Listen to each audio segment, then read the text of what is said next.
from the Truth Network and Truflation ecosystem, bringing you believable data in unbelievable times. And we're going through unbelievable times right now, aren't we? I mean, there's so many changes, so much going on um, around the world, and even domestically in every little state and county where you may be living. Hi again, Stefan Rost here. I'm the founder of Truth Network and Truflation.com. And we are growing an ecosystem where you can get cryptographically verifiable data on the blockchain. And what we're doing is converting the blockchain from a simple, basic ledger database into a SQL driven database. Common language, 80% of all software engineers know about SQL. So pretty exciting. Anybody can then also write functions to the database directly or to the chain directly. So it becomes this automated calculation agent, which is going to be critical for verifying and attestation as it associates with predictions and outcomes associated with predictions. And bear in mind, every single futures product is a prediction market. Why? Because you're trying to forecast and using market data, you've got skin in the game associated to where an economy or an index or a metric of any sort or sentiment is going. It's not survey based. That's going to be resulted in heads, logic, no, consequential thinking. It's going to be tied to emotion. And I believe this is going there. I'm going to put a lot of money at it. And maybe I will have used a lot of logic and mathematics and calculations in that sentiment bet. But maybe it's just going to be from the gut. Your gut is telling you this, and you're going to invest based on your gut. And a lot of entrepreneurs rely heavily on their gut. Anyway, today, what are we going to cover off today?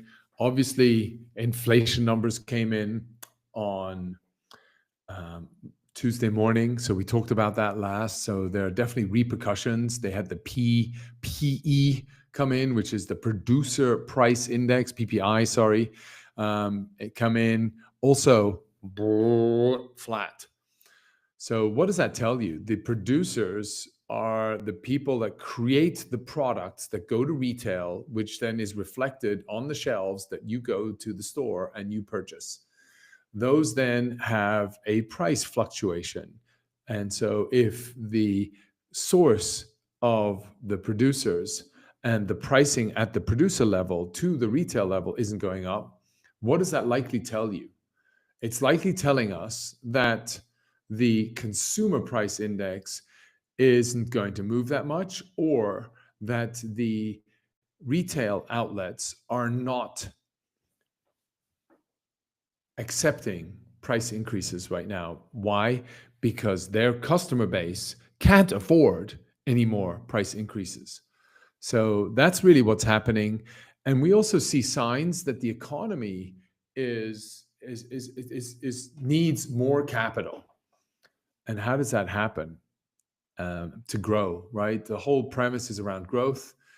And the premise right now, where is that growth going to come from? It's really going to come from AI, robotics.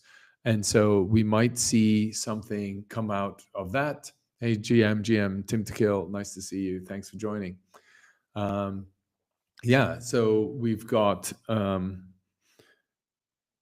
you go. We got a number of different activities coming out, but I think one thing that we've realized is also, why was the government print higher? And our team have studied that, and we came to the conclusion that, I mean, ultimately there's because of this, because of that, because of that, but the data sets that they're using has dropped. We shared with you what's happened at the Bureau of Labor and Statistics. They've had headcount freeze, they've had reduction in data aggregation capabilities, etc. So largely they're changing their methodologies, or they're having they're scaling back the scope of data that they're using to calculate inflation. anyway, that's sort of where we see an opportunity and to come in and provide alternative data sets that people can use. And that's what we do at truflation.com. But one thing I think you will have noticed is actually what I'd love to ask you, you tell me, should we continue to try and predict old, stale data, or should we just plow on ahead and build out our predictions capabilities and support for where Truflation is going? And then break that down into the subcategories. So right now, if you go to Truflation right now, here we've seen a sharp spike in inflation data. Where is that coming from? Right. So we've had a look in terms of where that's coming from. One of the sources is from the alcohol and tobacco category. So you can see here, alcohol and tobacco, whoosh, whoosh, super spiky. Why? Summer months, people on holiday, and they have more drinks. So they're willing to spend a bit more to have a bit more of a good time.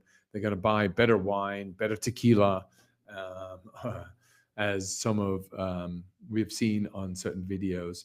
But yeah, people are actually spending more on alcohol, and we see the same around Christmas time frame, right? So if I scale back here, let's go a bit more. Yeah, year to date. This is actually not year to date. This is 1 year in.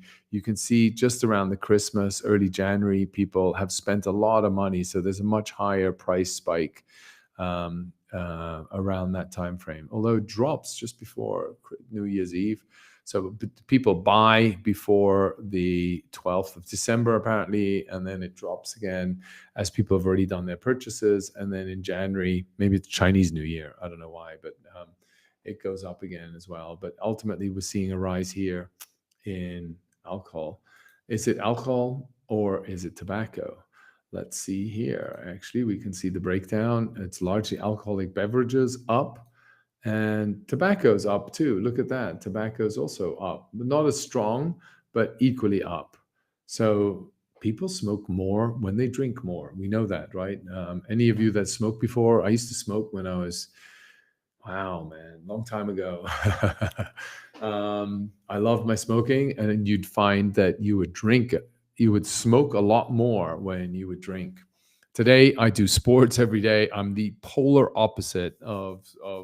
That's funny as well how things seem to go. Oh wow, yeah, there you go. Amazon had like the worst Prime Day shopping on record. Yeah, and the retail numbers come out soon as well. That's interesting. Thanks, Tim to Kill. Wow, super cool. So actually not very good for the economy, but Thursday here, retail sales are coming out today. Are we out? Monthly retail sales here by the United States Census.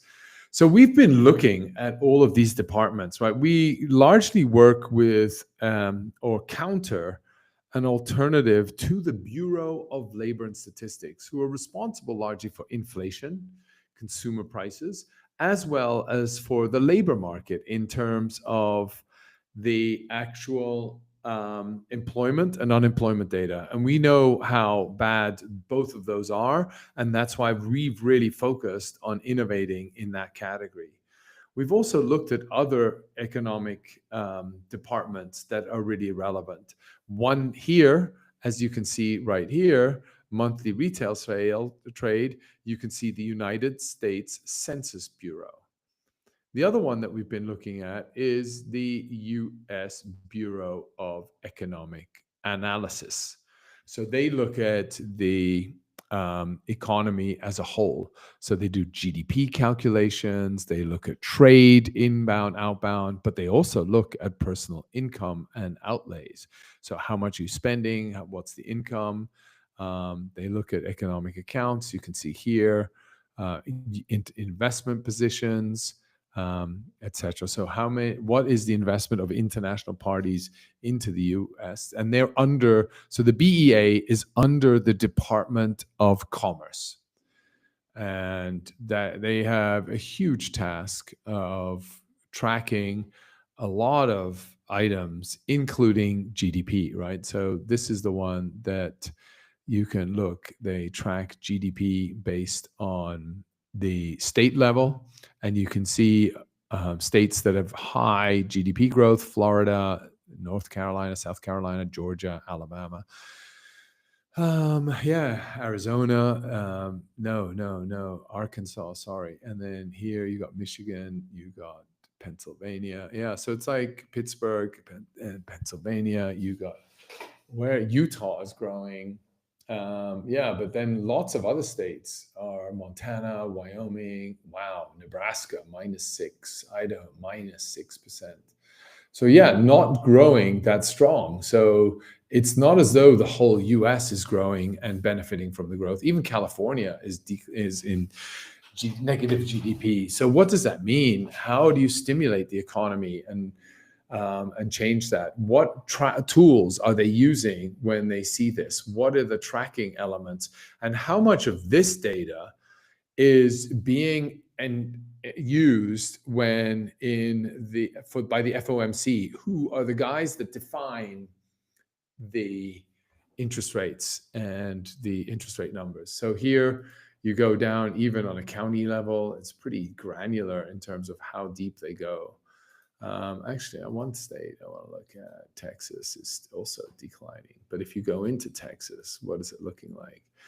Yeah, so different areas have different sets of growth. Yeah. Anyway, so I mean, they track all of this, and the other element they track is personal consumption expenditure. So how is the expense? How are people spending more, right? So in the US, GDP is about consumption power or personal consumption.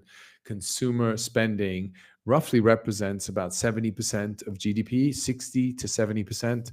In contrast, like in Europe, it would be less, maybe anywhere between 30 and 40%.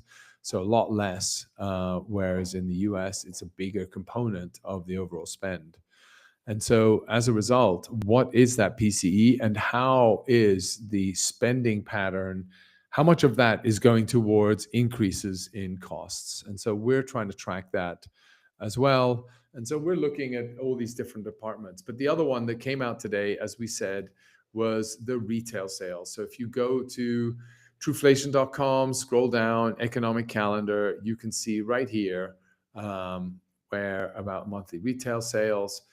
What does that look like here? Quarterly e-commerce report, monthly retail inventories, monthly retail sales.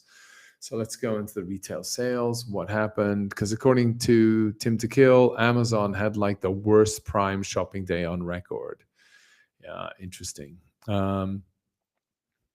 Advanced estimates, blah, blah, blah.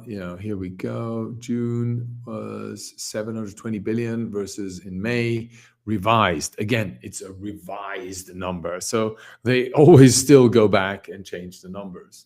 That hasn't changed, even if it's a different department. Remember, this department runs the census. I wonder what else they track, but we'll have a look at that maybe some other time. But yeah, personal change in retail. So it's up a little bit, 0.6%. So I mean, at least it's going in the right direction, people spending, but ultimately these are summer months. This is when people spend the most. Everybody's on holiday. And United just announced that they're dropping forecasts. So the economy's not doing too well and it's costing. What is Jerome Powell going to be doing about this? My favorite destination is obviously Polymarket, right? Where do I go for Polymarket? And if you go into Polymarket here, we can go to inflation. No. We want interest rates. Fed decision in July. So 31st of July, they come together, or 30th of July, and they make a decision. But here we can still see 2% believe in a decrease and 1%. But if you put in $10 here, what are you going to be walking away with? $1,000. You make 10x your money with one single bet. Is that worth a decision? I don't know. But if I look and listen and see what's going on, there's definitely pressures growing significantly. And you can see that here. Who will Trump's new Fed chair be? Search has already begun here, and here are the likely candidates. So this is Treasury Secretary Scott Bessent told Bloomberg on Tuesday a formal process has been launched to find Federal Reserve Chairman's successor. So, likely at the end of his term, he will not be rerunning, right? He will not be running again, and he'll be stepping down. So, who is going to take his place? Here are some candidates, right? So, let's see who these candidates are. Da, da, da, da, da. They don't tell us. We have to read the whole article. Trump suggested month candidates.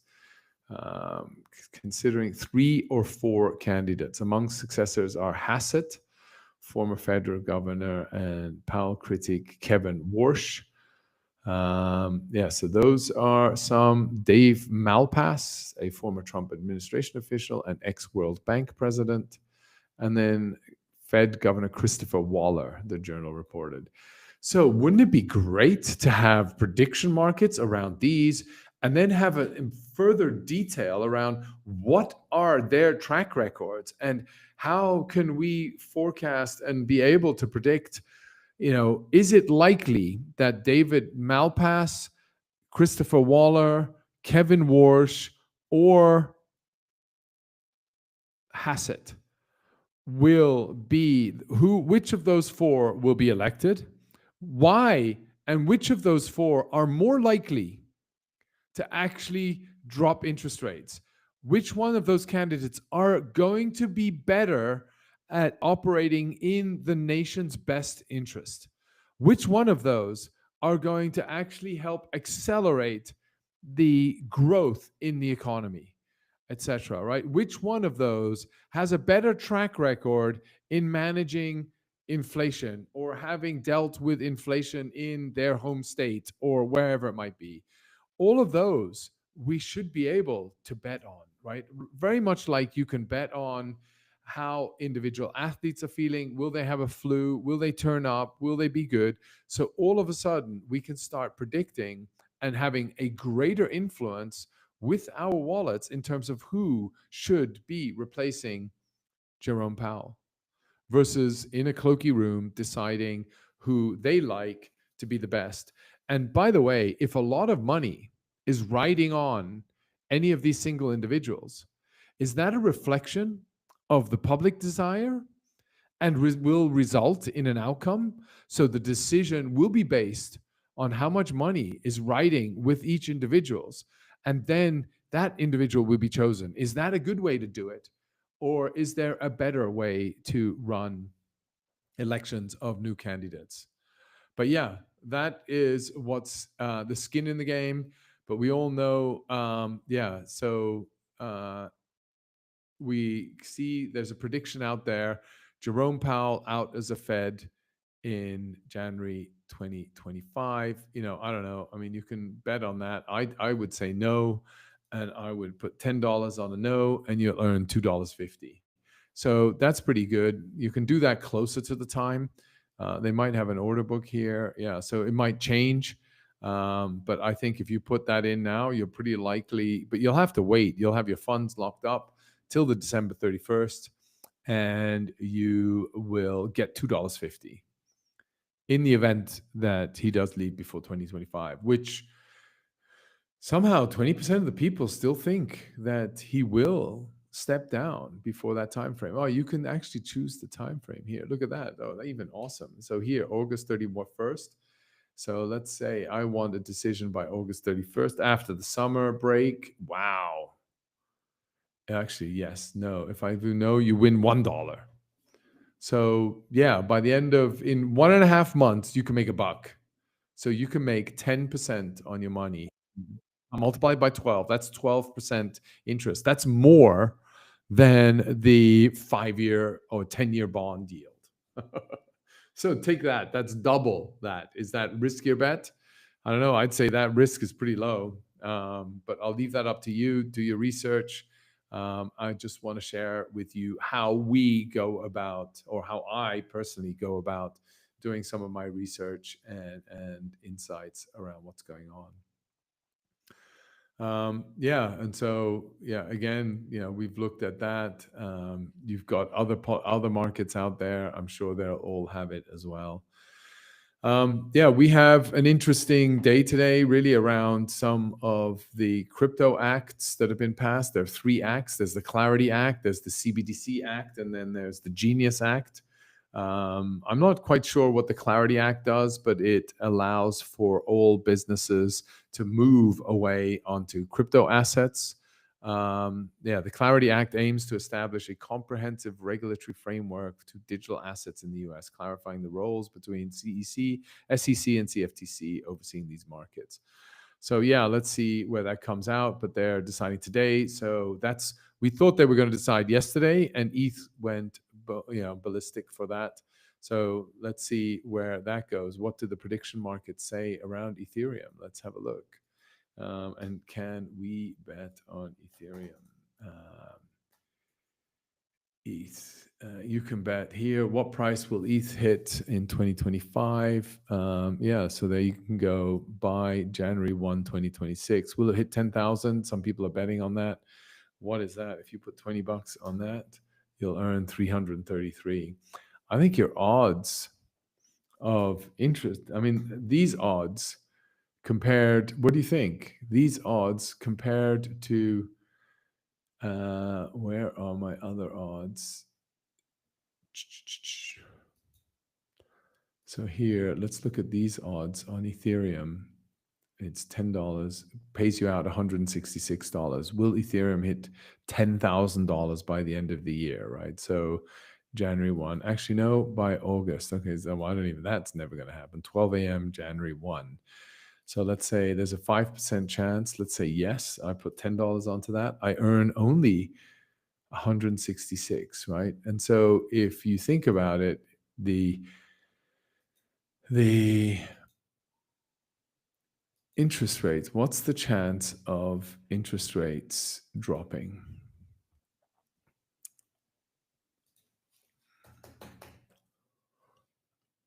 Fed decision in July, you put 10 bucks into there. Yes, they will drop it by 50 basis points.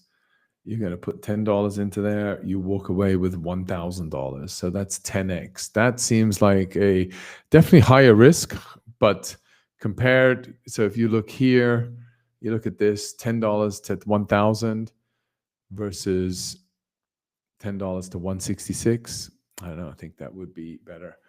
Anyway, that's prediction markets for you. And one of the prediction markets that's live today, which is really check it out. One of the projects building on top of the Truth Network and leveraging the Truth Network for real attestation associated with the outcome of every bet is index.fund. So check that out. You can go and create your own index.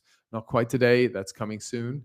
But we have Trillion Capital out of Canada that have created an Area 51 index and seems to have some significant trading volume. What is in there?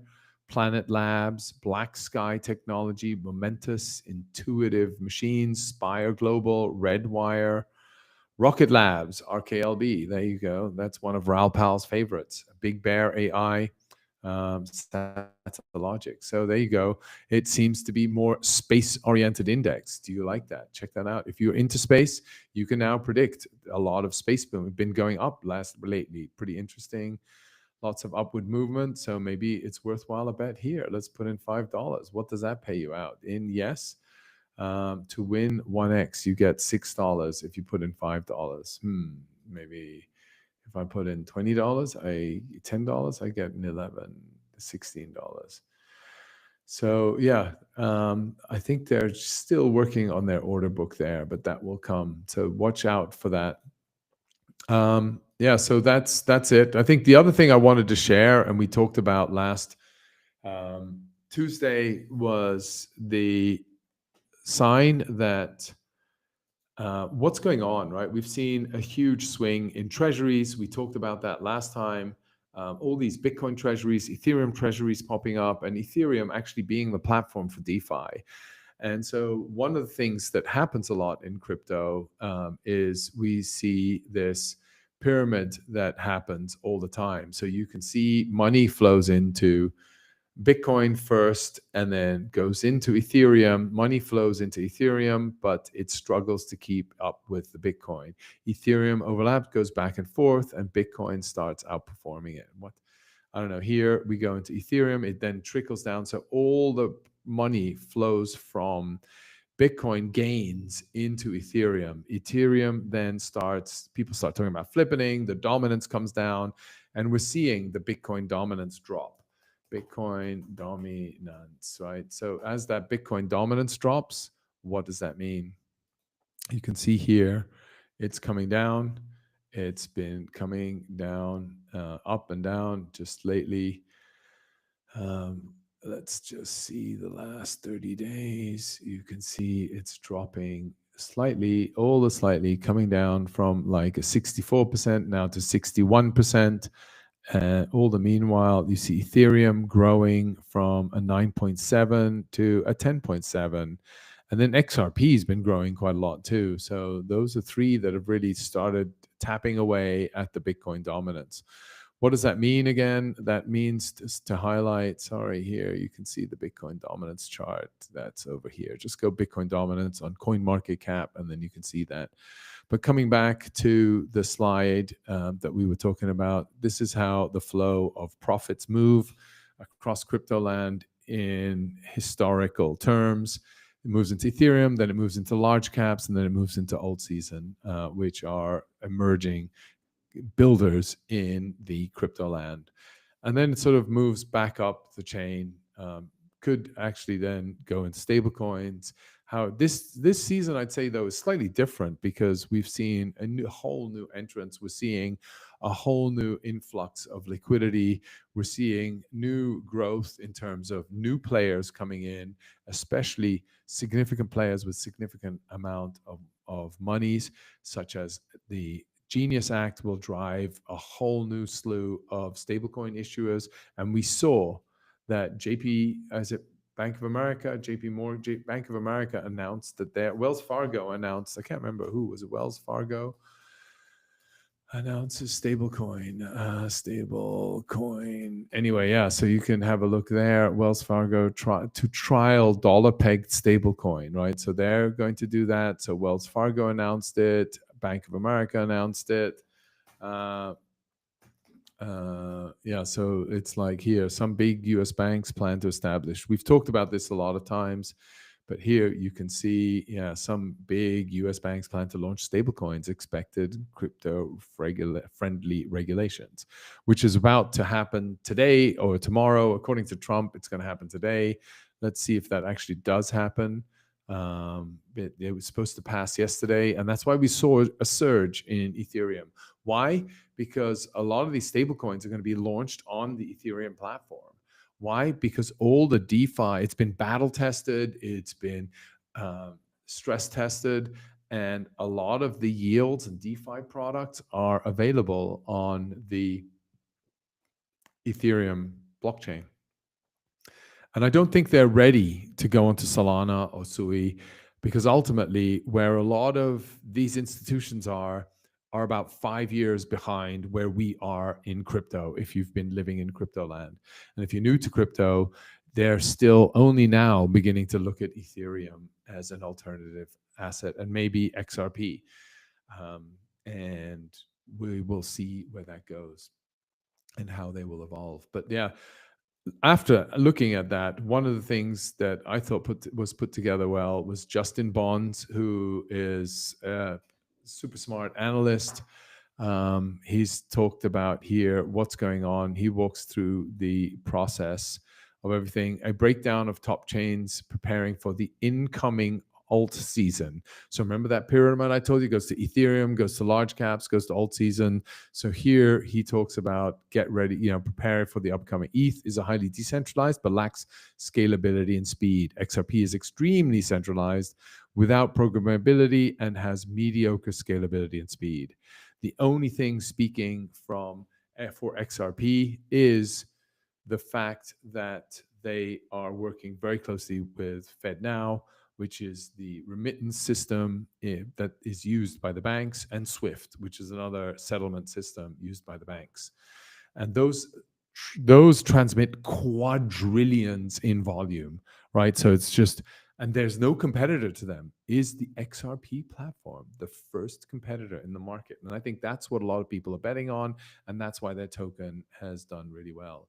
Solana is decentralized while being extremely fast and scalable. So again, he's definitely leaning towards Sol based on these three. Um, Obviously, being decentralized, fast, scalable, that being the holy grail of crypto. And then he talks about TRX, which is Tron, has mediocre decentralization, speed, and scalability. ADA is highly decentralized but lacks scalability and speed. SUI has mediocre decentralization but extremely fast, scalable. BCH is decentralized and scalable but lacks in programmability and speed. XLM is extremely centralized without programmability and has mediocre scalability and speed. AVAX, blah, blah, blah. So he goes through the major large caps. I wouldn't say those are actually altcoins. Those are the major large caps. Anyway, you can check it out and find out what you think is interesting here, which coins. I think then sort of down here becomes a bit more interesting. APT, which is Aptos, is decentralized while being scalable. Near, decentralized, extremely scalable and fast, but I don't know many people building on Near. Anybody knows Near? I have Near, I have staked Near, but yeah, what does that mean? ICP has mediocre decentralization, scalability, and extremely fast.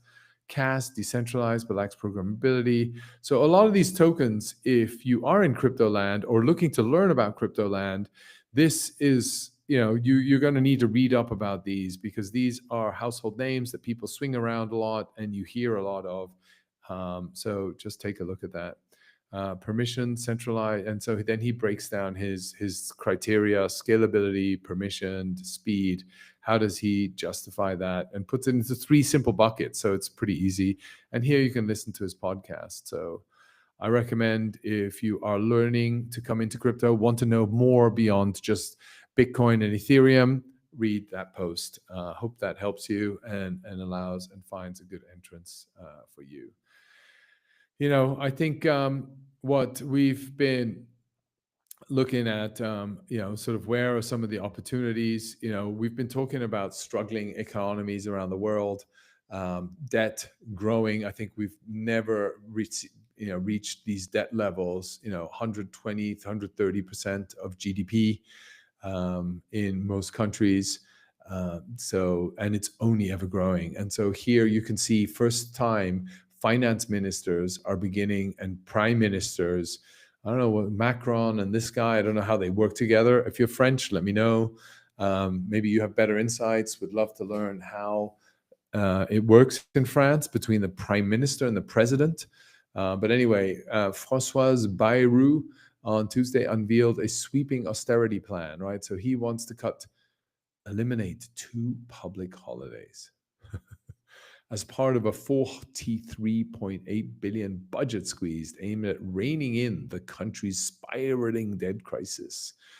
So ultimately, it is, and then you read about it, it's talking about the deficit really largely due to funding pensions. But think about it.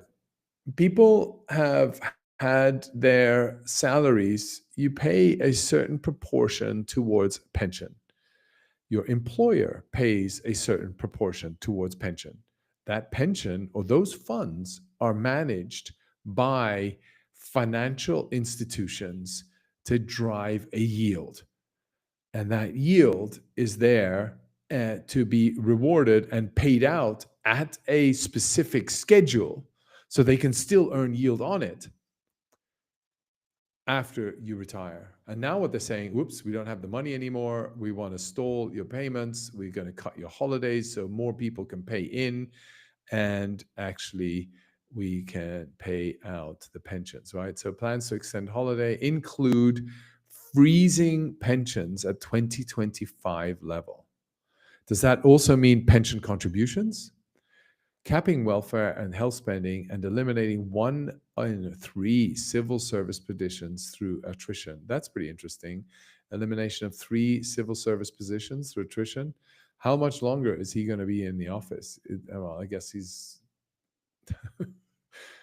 He doesn't look very fit right now. Maybe he's not there very long. I shouldn't say too much, but anyway, yeah, take a look. I think it's just, I mean, to me, the ludicrousy of taking your salary, getting your employer to pay a portion of your salary into a pension fund. That pension fund is then managed by a financial service, which has been approved by regulators and governments that can then go and invest that money into assets that they deem appropriate to achieve a 1 to 2, 3% return. Now, we all know from Truflation that inflation right now, okay, it's about 1.8%, but it was all the way up at 12%. So if you're only achieving 2% of yield, how is that ever going to cover your cost of living, even if after you've retired and you have no more income? And that is acceptable. And by the way, these are trillions of dollars that these guys are managing, right? And so they're generally 5, 6 institutions that get allowed to actually manage the funds. And they don't have high hurdle rates, right? Their hurdle rates are pretty low. And you as a user, as a consumer, or as a subscriber, a enforced subscriber to this pension fund, have to actually can select between 1%, 2%, and 3%. And 3% is high risk, right? In crypto land alone, staking USDC, you can get up to a 4% yield, right? Doing nothing. And we've all learned with our self-sovereignty to control and try to achieve yields that we possibly can. Anyway, I just thought that was interesting, given what we've been talking about. A bit depressing, sorry about that.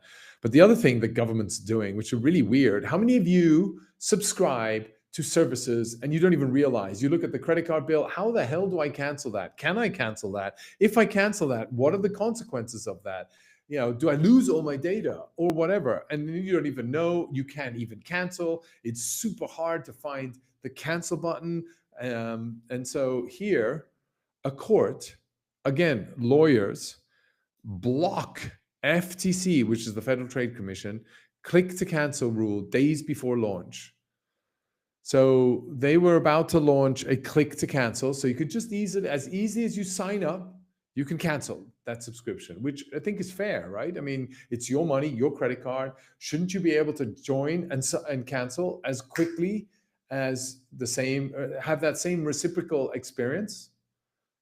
In theory, if your service is good, you should be confident as a service provider to enable click to cancel. Anyway, we at Truflation generally allow people to click to cancel. You can cancel at any time. We do, yes, the cancellation we've made really easy for everybody. So, and we didn't need a lawyer and a court to allow us to do that or stop us doing that. Anyway, that's sort of what's going on in the macro area and in commerce area. I hope you liked some of the prediction market insights. But one of the things that also really stunned me, again, these same banks that are managing your pension funds and allocating your investments are coming out with a statement to say Tesla stock is fundamentally overvalued before Q2 earnings reports. So UBS, they must manage all of the Swiss people's and people worldwide's pension funds, right? And so they're the guys that are going out there and saying Tesla's overvalued. And why are they saying it's overvalued? Is July 12th, despite the company's recent robotaxi launch. So we've seen what some of the analysis out there speaks to robotaxis, speaks to not only the autonomous ride, but also the robots, right? So the Optimus, we've seen what they're doing with Grok AI. We spoke about that on Tuesday. And so, so you look at all of that. I don't know, man. Everybody thinks that this is the company to bet on in the future. And if you listen to most economists, most investors, smart investors, follow the flow of money. Don't listen to what they say, follow what they do. And in this case, I'd love to see what their exposure is to Tesla. Why are they saying so that they can prepare their own purchases? They don't have enough of those assets, so they're trying to dip the market. So we all sell so that they can buy in.